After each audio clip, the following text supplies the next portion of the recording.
Hi everyone, this is Simone Coen on behalf of Overloud, and today we're gonna go through a mixing session of drums in a song. So let's dive in. As you can see here, we have the different drum tracks for different tracks for the drums, together with a preprint of the bass, guitars premix, and the humming track, so voice humming tracks. So let's take a listen to the track as is, with no processing, but a limiter in the end of the channels of the stereo bus.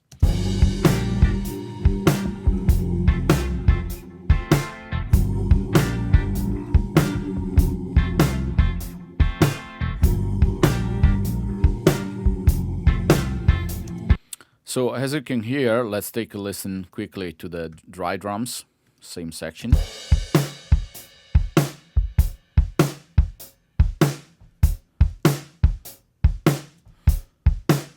The sound is really dry. I already applied on some of the tracks gating, especially on the toms and on the kick.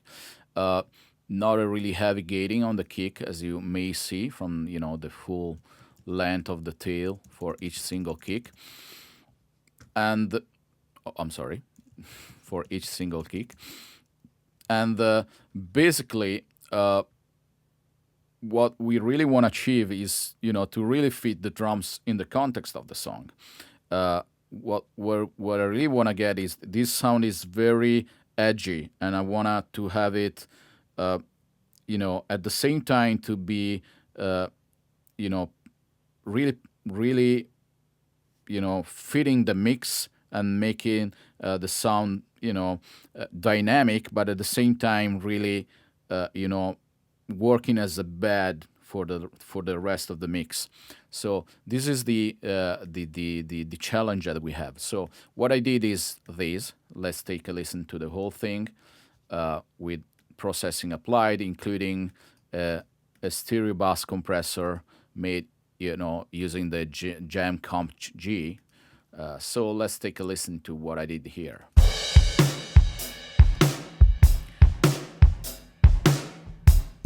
And in the context of the song.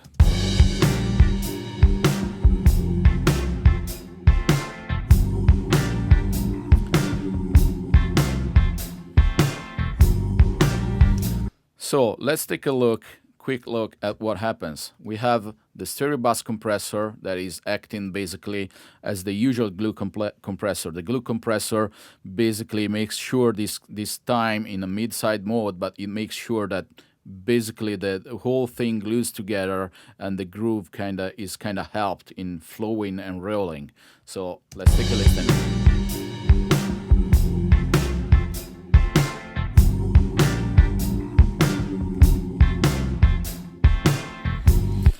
Then let's dive into the drum bus. The drum bus features 3 plugins, and basically we have a cleaning up process in the low end for the EQ, so not much going on. So we have basically an high pass.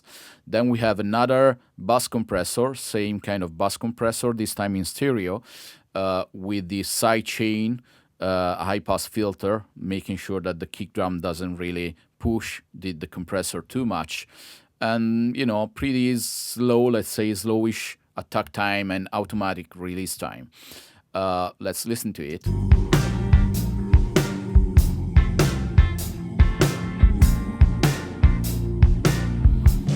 It makes sure that everything is a bit packed, and still the flow of the beat is underlined by the work of this compressor. Then we have this wonderful plugin, Jam Tape Desk, that is basically being used with the T88 emulation, driven quite hard, let's say, and with the tape at 15 inches per second with overbias. Let's take a listen without and with.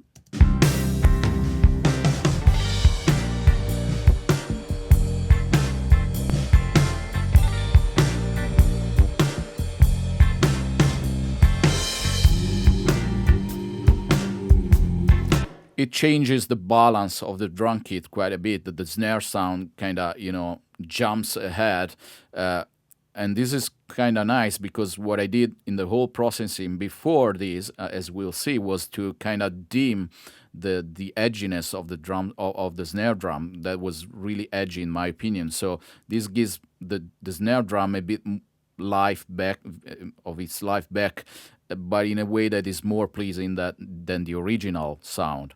So this plugin is amazing in this case, and the effect that it imparts in the track is great.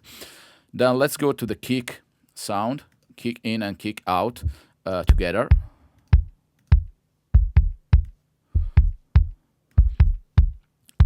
So we have for the kick in compressor and EQ, and for the kick out EQ and compressor.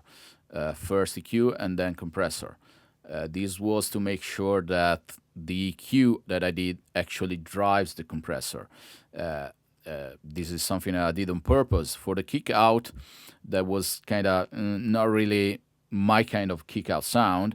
It had really a huge problem with the attack of the sound being a bit dirty, especially in the high hand.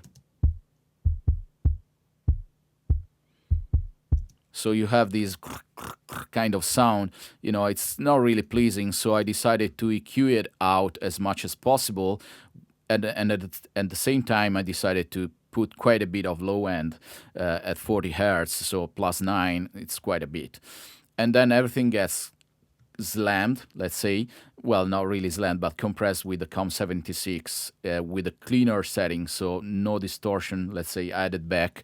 Well, there's distortion, as you can see here, but, the other two settings were really a bit edgy and getting back a bit of that kind of sound that I didn't like.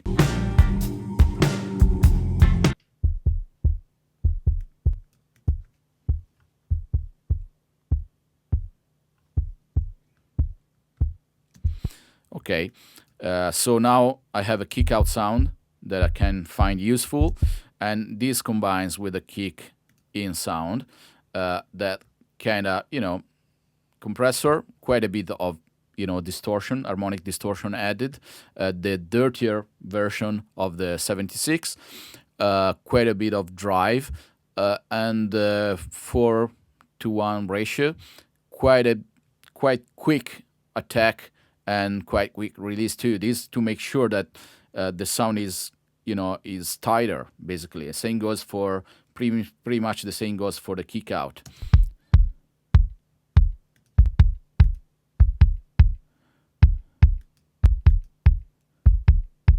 So the whole processing makes the sound tighter, basically. Then let's go to the snare. The snare really needed just one thing, in my opinion, because the tracking was great sounding. I had only had two gripes with it. One was that the snares, so the snare bottom was a bit edgy in the upper end of the frequency range. So I decided to EQ out with a shelving filter at 12.5 kilohertz, a bit of the high end, and then use the filter that dims above 15 kilohertz. So it's a bit, sweeter sounding. Then I decided, well, in this, the whole snare was a bit too nosy, that too much lower mid range, let's say, not I'm talking about 800 and that area, and also a bit too much around the 3K area. So this is where basically I decided to EQ out a few things from time to time on some of the tracks, especially on this snare top, which is this snare top 2 is let's say the master of the sound of the track.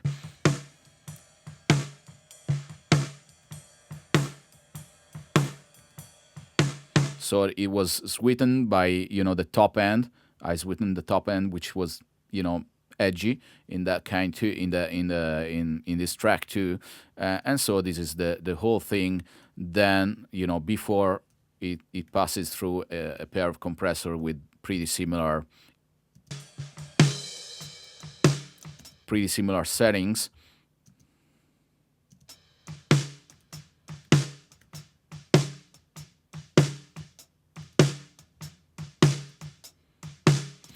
So what I did here with the compressors was making sure that the sound didn't last as long as it lasted in the trucking. The snare sound was like, and I wanted to have it a bit, more, with a bit more attack. And this is also the reason that I get the sound to be a bit edgier, and then I have to sweeten it a bit. But I really needed to have a bit of more edge to the snare sound.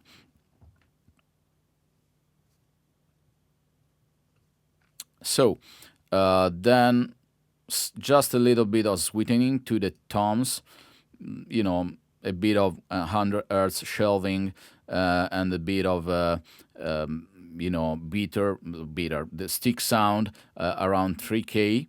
Not much going on. And let's take a listen. The tones are heavily gated.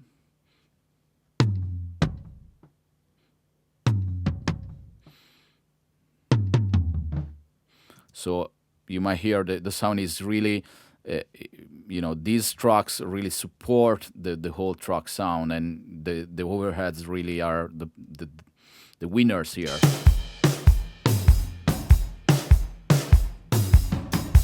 So they basically their use is to support the overheads on the low end, because the overheads don't have as much low end because they are farther.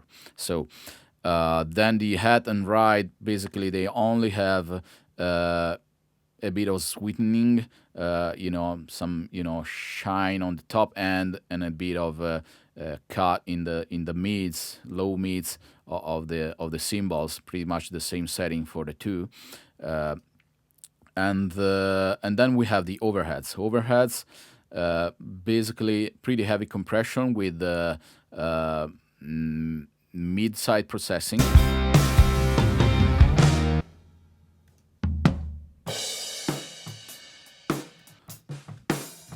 The reason I used mid-side processing was because I wanted to have two different time constants, basically, and then I used it to actually widen the image by lowering the output of the mid, let's say, of the whole thing. A lot of harmonic distortion going on here, and basically nothing else. London mode.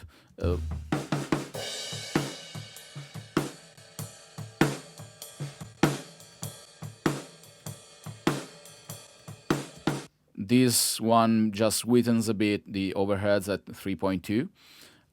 And then I have the sculpt tube to actually impart some kind of distortion that really help the groove.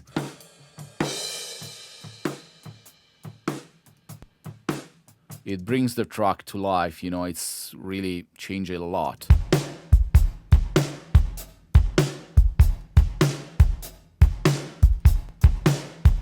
Yeah, it adds quite a bit of oomph to the whole thing.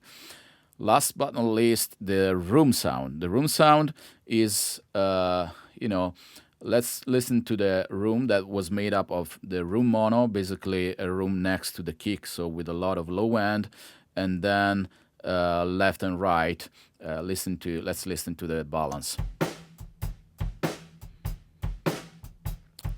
So this is our starting point, and this is where I ended up going.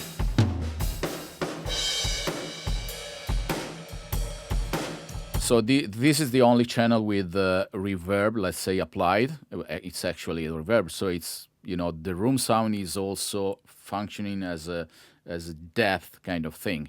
And by thinking of the room sound as a depth kind of thing, we have this sample delay from Logic, basically delaying the whole track by 11.3 milliseconds.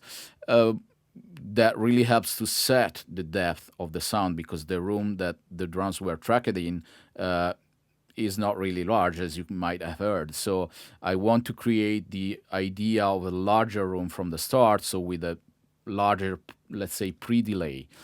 Then I have this sweetening going on, and what I did was, apart from opening up the top end and sweetening it a bit around 3K again this time, I really carved hole around 150 because of the resonances from the tom-toms. So let's take a listen. Okay, so since this hole I created was a bit too much, I downloaded another EQ, the same kind of EQ with just this band, with re-adding a bit of 6 dBs after cutting more than 9 dBs, but at more than 200 hertz where there's more of the snare sound. So this is the solution I found in this case with this kind of EQ, kind of helping. Then Reverb 2, using the source kind of processing, the source kind of reverb algorithm. Basically, I wanted to create the idea of a fake real room or a real fake room. So this is what I did.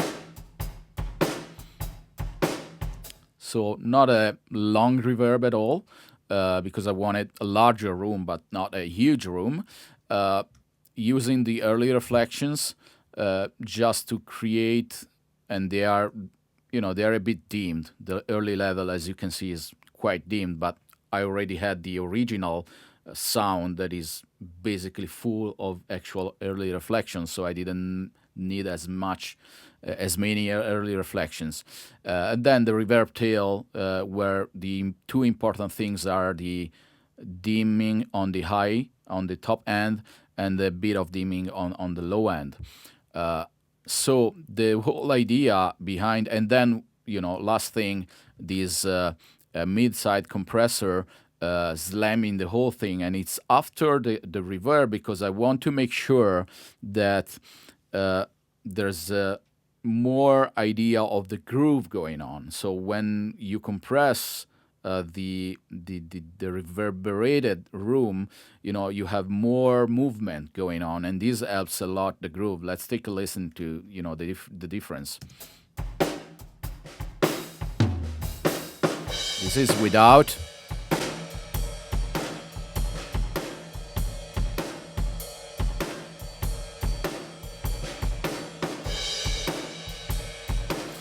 The attack is quite fast here because I don't want to have too much transient information going on and dirtying up the rest of the mix of the drums. So let's take a listen to the whole thing with and without the room.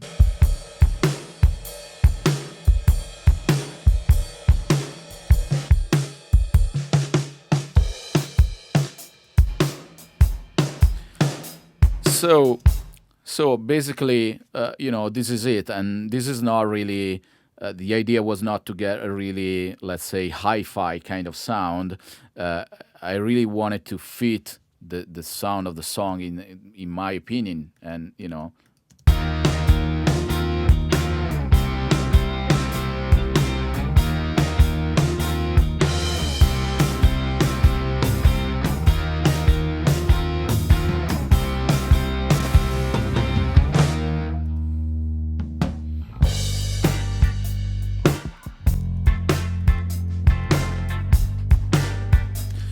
And this is what I've done. Last thing, I decided to have the hi-hat on the left side, so all of the pump pots are swapped, basically, compared to the overhead left is spun to the right. You may have noticed that. And last thing, I hope you enjoyed this video, and I hope to see you again soon. Thank you very much.